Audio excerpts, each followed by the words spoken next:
সহজ পদ্ধতিতে একদম নর্মালভাবে বাঁধাকপি করব। এখানে আলু নিয়েছি, আর নিয়েছি এখানে 2টো বাঁধাকপি, আর এখানে আদা, জিরা, ধনে, কাঁচা লঙ্কা একসাথে হলুদ দিয়ে দিয়েছি।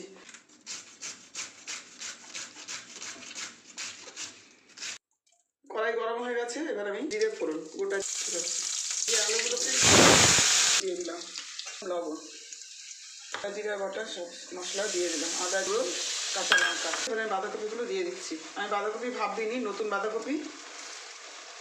সামান্য জল দিয়ে দিলাম। এবার আমি একটু টমেটো আর একটু চিনি দেব, দিলাম। এখানে একটু গরম মশলা দিয়ে দিলাম, গরম মশলা, একটু চিনি দিয়ে দিলাম, ধনে পাতা দিয়ে দিলাম, ঘি দিয়ে দিলাম।